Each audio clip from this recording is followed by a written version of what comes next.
There's a lot of ways to season a pan, so in this video I'm going to show you how and what are the different ways.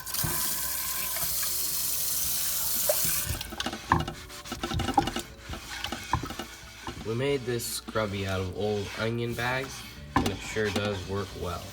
So, also another tip, whenever you're washing cast iron, make sure not to put soap in the cast iron pan whenever you're washing it, because cast iron is a porous material and it'll soak in the cast iron, and then whenever you're cooking, it'll get into your food and it'll taste like soap and you'll be eating soap.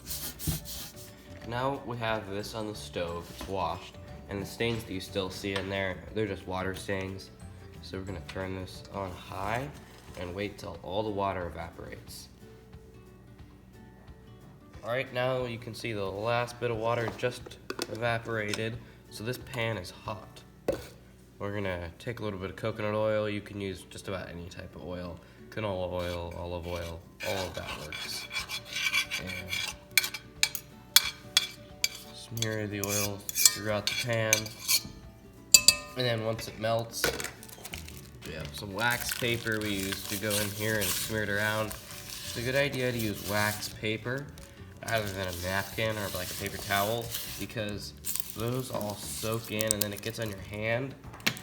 Then you want to go ahead and turn off the burner now, because you don't want it to start getting too hot, which it is to the point you can move it off the burner, because we don't want the oil to start burning, then it just becomes pain. So make sure to just be careful with the oil, try not to get it on your hands, and wipe it throughout the entire pan. So once the oil is all melted and the pan is hot, you want to make sure to take it off of the burner. If you leave it on, the oil will start to burn and then it will fill the room with smoke. So make sure you do that.